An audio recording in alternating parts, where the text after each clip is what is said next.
And our last speaker, I'm sure many of you will know from her great work on behalf of children and vaccinations. For those that don't know her, Anna is a retired army officer. She's consulted with Pfizer, and as I say, she's doing the sterling work protecting our children. So with no further ado, please, I'd like to introduce, and a big round of applause, please, for Anna de Buisseret. Come sit down. Sorry, my dog always has to follow me everywhere. Hello, everybody. Lovely to see you all. Actually, what I wanted to do before I launch into it is to run you through a series of questions for the public record. And some of you might have seen me do this on other rallies, but I think it's a very important point to start off with, and then I'll tell you what I'm going to talk to you about. So the first thing I want to ask is all the children in here, hands up all the children who are here, under 18-year-olds. How many? We've got about 10 of them. Not you guys. So let me ask you, where do our laws come from? Do you know? No? Do you know where our laws come from? No? Do any of the children? You know where our laws come from? So the government propose the laws and then we vote on them. And then they vote on them. Well, that's one source of law. Do you think that's the uppermost source of our law, coming from our government? Right, that has the children stumped. Now, therein lies the first problem. Our children, when they leave school at 18, if they don't know the law and our source of law and their own legal position, how on earth are they going to cope in society? That's a failing of us adults, that our children can't answer that question, and that's horrific for our future, because what we are already existing in is a lawless society. Because that comes on to my next question. Now to the adults. How many of you were taught law at school? One person, yes. You see, there's normally one. May I ask, was it a state school or a private school? A private school in France, right. Okay, well, there you have it. Now, as you can see, there's all ages here. And what that means is that nobody's been taught law at school in this country for generations. Generations. And the evidence from the groups that I'm working with abroad is that that's the same for countries abroad as well. Now, what that means is that those people who go on, that young man here, those people who end up in government, if they weren't taught law at school, where do they learn the law? Sorry? At university. But supposing they don't take law as a degree at university. Right. So if they haven't been taught it at school and they haven't gone to law school or done a law degree, where does their knowledge of the law come from? Google, other lawyers. Ally McBeal, right, CSI, CSI Miami. Exactly, well that is the problem. What we have in the society is that all of those people who are creating our laws, who are running our government, who are running our police force, in fact the police, the army, the teachers, the doctors, all the people in our society who we look to uphold the rule of law, weren't taught law. So I personally studied law at 22. I'm now 56. So I've been studying it and practicing it now for almost 34 years. That's a hell of a long time. And I tell you what, when you talk to the other lawyers about the law they know, it's actually quite horrifying, because what you'll find is that regardless of what law you've learnt at law school, which is just the general areas of law, when you then go to your practice, you end up specialising in a particular field. And it's only because in my field of law, which is employment now, I've done lots of fields, but I specialise in employment now, informed consent is a big issue. Because you have to consent, for example, at work, to be injected or to be masked or tested, etc. And I won't bore you with all of that because I know I've talked about that a lot. But the point is that when you go to, your place of work, you're expecting those people around you to be able to uphold the law. When you go to your doctor, you expect your doctor to be able to take you through the fully informed consent process. When you go to school, you expect those teachers to know the law so that they can help all of you uphold the law. But the fact is, these people don't know the law. And I've been on Zoom calls with doctors from around the world who have all told me they're taught virtually no law at medical school whatsoever. Right? Now, on the General Medical Council's website, there's a helpful leaflet which summarises the main points of informed consent for doctors. I've read it. I haven't met many other doctors, sorry, I'm not a doctor, many doctors who've actually read it. When I've cross-examined them on it, most of them said, didn't know it was there. Most of them have confessed that they haven't even read their code of conduct. Now, the code of conduct specifically says you must uphold the rule of law. That's not just the General Medical Council, that's the MP's requirement, for example. It's the civil code requirement. I'm a retired army officer, okay? We must uphold the rule of law as well, and we mustn't follow unlawful orders. But what I've found, to my horror, is that most of the people that I've talked to, weaponized people, in other words, the medical profession, the police, and the armed forces, most of them will tell you they haven't got a Scooby-Doo about the law. They weren't taught it at school, they weren't taught it on the job, they may have had tiny little snippets of bits of law, but that's it. That's their understanding, that's their competence. And that's what we're all dealing with. Now, specifically, dealing with the adverse reactions of the vaccines, to pick up on, well, vaccines, they're not vaccines, they're gene treatments, the mRNA ones, right? But to pick up on that, when you actually look at the training that the injectors are being given, because working with NHS whistleblowers and they gave me the evidence on this, 3 hours of informed consent training. That is nowhere near enough to understand the full process of informed consent for all the different categories of people that you have to do it with. So, you know, a capacitated adult is one thing, but if you're talking about a child or an incapacitated adult or someone, you know, with dementia, learning difficulties, whatever they have, you know, the consent process is incredibly complex. So the evidence, unfortunately, is that the people who are actually administering the injections don't know the informed consent process, because even if they did go on those 3 hours, it's not enough. Did they understand it? Did they listen? Did they fall asleep? Did they apply it? Question mark. But the evidence, again, from the NHS documents is that the application form says you can assume informed consent has already been obtained. Well, who's obtained it? Okay? So I'll ask you all a quick question here. How many of you knew that there were undisclosed ingredients in those injections? Right. And how many of you have seen the evidence from the lab reports around the world that those undisclosed ingredients include graphene oxide, include nanotechnology? Yeah. Did anybody consent to that being put in their body? Exactly. So just on that fact alone, which has been proved by peer-reviewed studies from around the world. And I personally have been on those Zoom calls where I've cross-examined those experts on the evidence that they're producing, okay? And it's irrefutable. There have been undisclosed ingredients put into those injections. And if you weren't told that those ingredients were in there and warned of the risks to you, you did not give your informed consent. Now, if you took the injection because you wanted to go on holiday and you felt you weren't going to be allowed to travel otherwise, or if you needed to keep your job, or to visit somebody in a care home, or for any other reason than for your health, because it's in your best interests as an individual, if you haven't given your consent on that basis, you have not given your freely given informed consent. Now, I'm sure some of you have heard me talk about that, but what does that mean? That means you've been, on the face of it, criminally assaulted.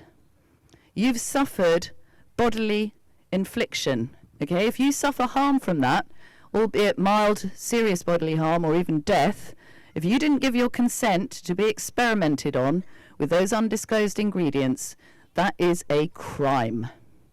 And whoever else has aided in that crime, for example, your boss, telling you that you would lose your job unless you had the injection. Your boss didn't inject you with that poisonous substance, but they've aided and abetted it. They've been complicit. They've done whatever they've done. They've been an accessory in a crime.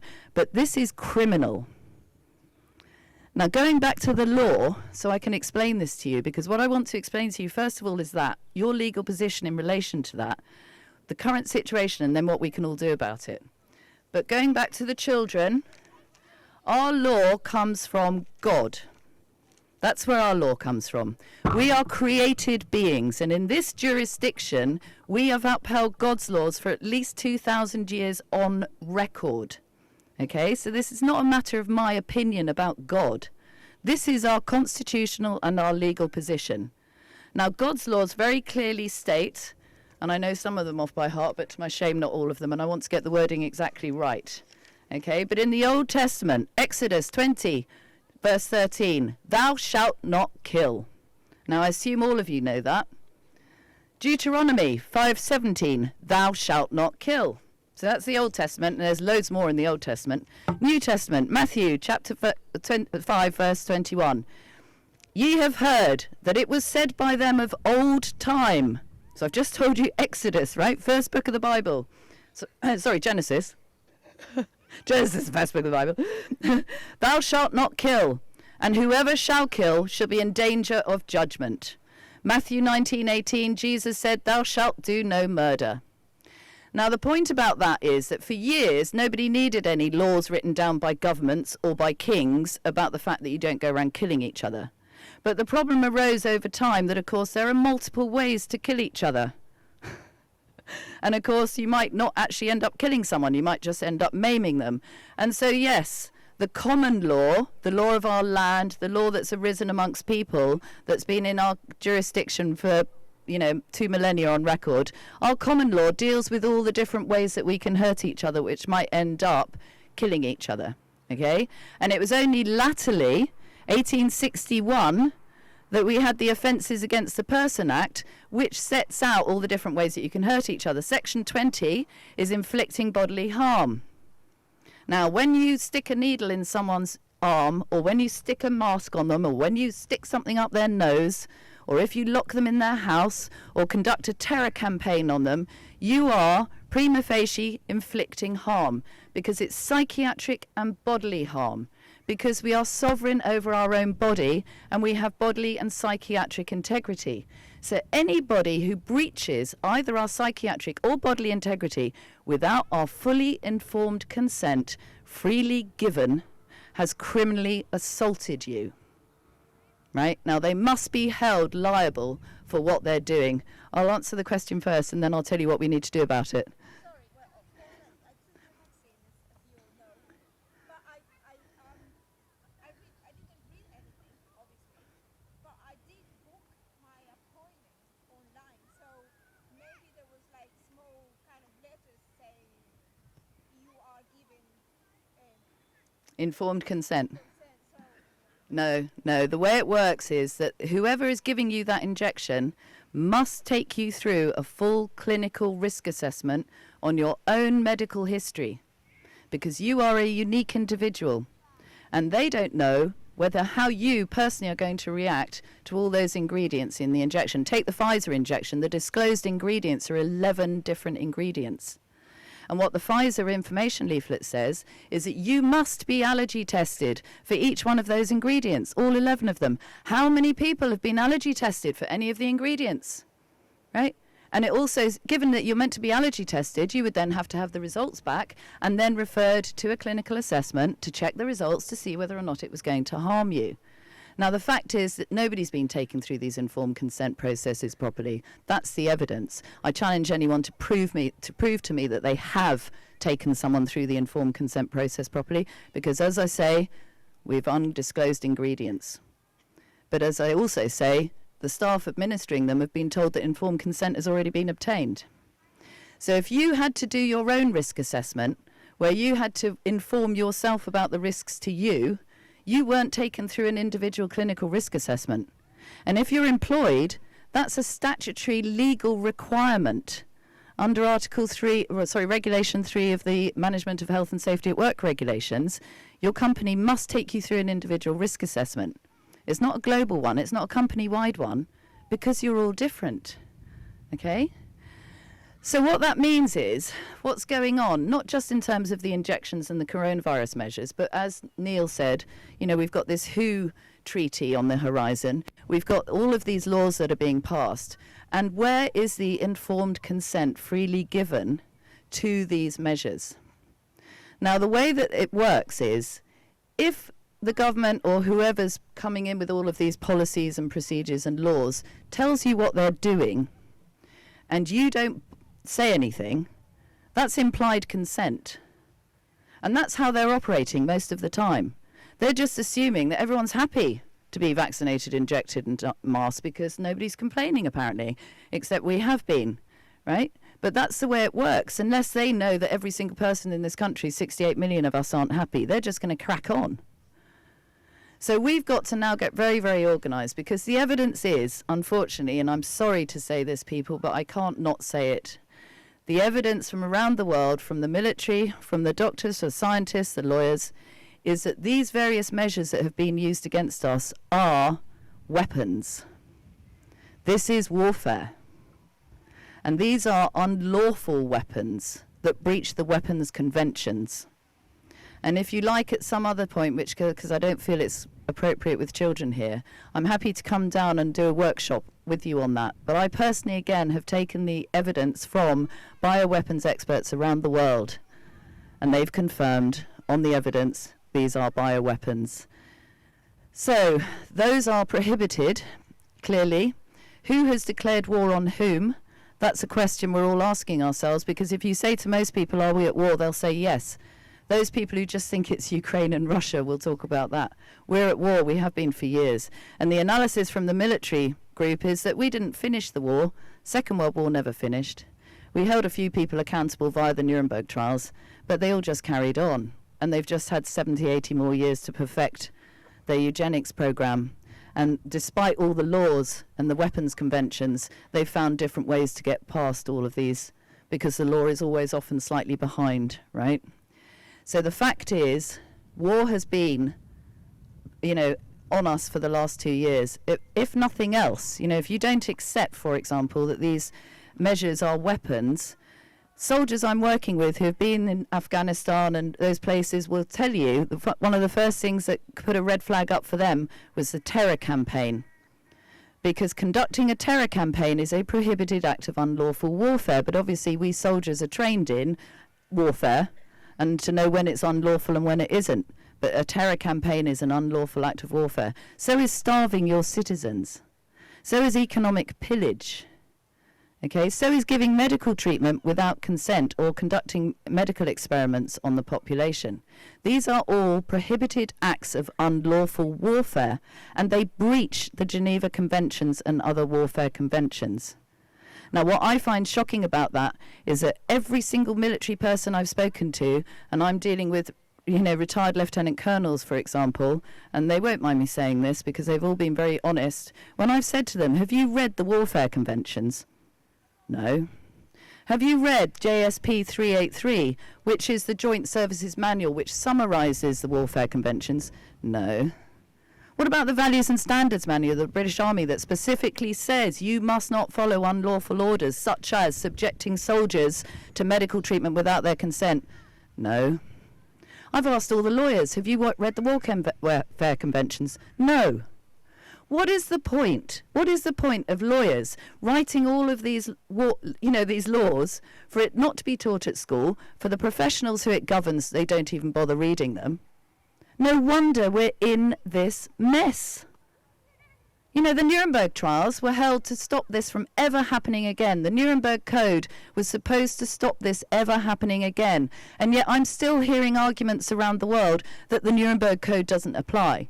Well, first of all, the Nuremberg came out of a case, USA versus Karl Brandt et al., because it was several doctors that were brought to trial by the USA. Now, what they did was they got a Dr. Ivy and I think a Dr. Livingstone, forgive me if I got that wrong, the second one, but they asked the doctors to come on board with the tribunal and help them understand the legal framework of conducting medical experiments. And these doctors came up with a shortened version of the Nuremberg Code, which was expanded on by the tribunal. 10 principles, the first one of which is you must give your freely informed consent, free from duress, threats, sanctions, intimidation, etc. Now, what I find horrifying is that there are people all over the world saying the Nuremberg Code doesn't apply. Question number one, why would you be seeking to argue that it doesn't apply? Why would anybody be saying, oh no, we should just disregard that? Now, the fact is, it's criminal case law. And okay, it's an American case law, but that Nuremberg Code has been enshrined in subsequent legislation for the last 70 or 80 years. And in this country, we've accepted the Declaration of Helsinki into our Medicines for Human Use Clinical Trials Regulations 2012, which specifically says that we have all clinical trials must be conducted in accordance with good clinical practice as set out in the Helsinki Declaration, which enshrines the Nuremberg Code, right? So again, all of these laws and principles have only been expanded upon, but if nobody reads them, what's the point?